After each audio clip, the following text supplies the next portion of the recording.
सम्पूर्ण साथीहरुमा नमस्कार। आज हामी यस भिडियोमा नासा एक्सद्वारा नेपाली शेयर मार्केटमा शेयर किन्ने प्रक्रिया कस्तो हुन्छ त्यो बुझ्ने छौं।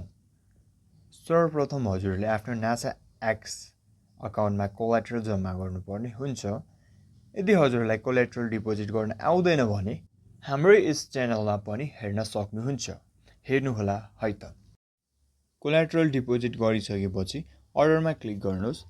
यसमा सेल र बाईको अप्सन छ, बाईमा राख्नुहोस्। त्यसपछि स्क्रिप्टमा जुन कम्पनीको शेयर किन्न लाग्नु भएको छ त्यो कम्पनी टाइप गरेर राख्नुहोस्। मैले केबीएल यानी कि कुमारी बैंक लिमिटेडको 35 किता शेयर बाई गर्न लागेको छु, त्यसैले क्वान्टिटीमा 35 राखे। अहिलेको एलटीपी यानी कि लास्ट ट्रेडेड प्राइस यहाँ नीलो अक्षरमा 220 देख्न सक्छौं।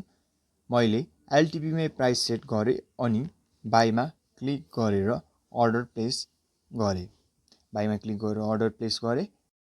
हाम्रो अर्डर सक्सेसफुल्ली प्लेस भइसकेको छ भनेर नोटिफिकेसन आएको छ र अब केही समयमा नै हाम्रो अर्डर ट्रान्ज्याक्सन कम्प्लिट पनि हुनेछ।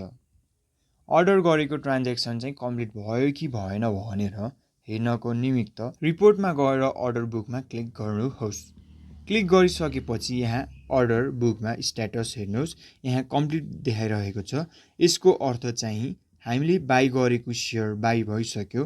अब 2-3 दिनमा यो कम्पनीको शेयर हाम्रो आफ्नो पोर्टफोलियोमा देखिन्छ अथवा शेयर चाहिँ हाम्रो खातामा आउँछ।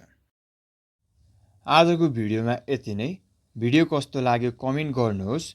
मन परे लाइक गर्नुहोस्, साथीहरुसँग शेयर गर्नुहोस् र यस्तै जानकारीमूलक भिडियोका लागि च्यानललाई सब्स्क्राइब गर्न नभुल्नु होला। धन्यवाद। फेरि अर्को उपयोगी भिडियोमा भेटौँला। हस्त नमस्कार।